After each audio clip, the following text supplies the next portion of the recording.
हिंदू धर्म के वेदों में वर्णित सरस्वती नदी एक ऐसी रहस्यमयी नदी है जिसे कभी गंगा और यमुना से भी विशाल माना जाता था। कहते हैं यह नदी हिमालय से निकलकर पूरे उत्तर भारत को जीवन देती हुई अरब सागर में मिलती थी।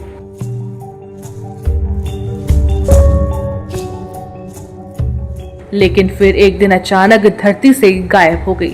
आखिर इतनी विशाल नदी एक पल में कहां चली गई? क्या सच में सरस्वती आज भी धरती के नीचे बह रही है, या इसके पीछे कोई ऐसा रहस्य छुपा है जिसे इंसान आज तक नहीं समझ पाए? पौराणिक कथाओं के अनुसार सरस्वती नदी को श्राप मिला था, जिसके बाद वह धरती छोड़कर पाताल लोक में समा गई।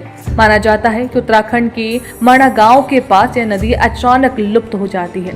वहीं वैज्ञानिकों का कहना है कि हजारों साल पहले आए भीषण भूकंप ने इसका रास्ता बदल दिया। यमुना और सतलुज जैसी सहायक नदियां अलग हो गईं और सरस्वती धीरे धीरे सूखकर रेगिस्तान में दफन हो गई।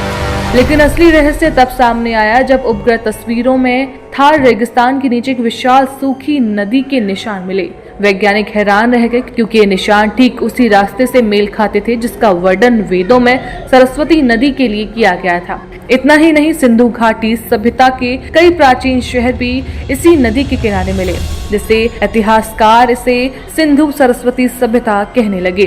और सबसे चौंकाने वाली बात, आज भी करोड़ों लोग मानते हैं कि सरस्वती नदी अदृश्य रूप से बहती हुई त्रिवेणी संगम में गंगा और यमुना से मिलती है।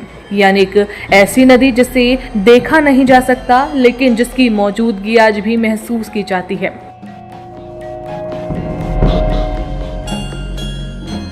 तो क्या सरस्वती नदी सच में धरती के नीचे बह रही है? क्या भविष्य में विज्ञान इस रहस्य को पूरी तरह उजागर कर पाएगा, या यह हमेशा एक अनसुलझी पहेली बनी रहेगी? ऐसे ही रहस्यमय, डरावने और इतिहास को हिला देने वाले सच जानने के लिए अभी हमारे चैनल को सब्सक्राइब करें, क्योंकि अगला सच आपकी सोच बदल देगा।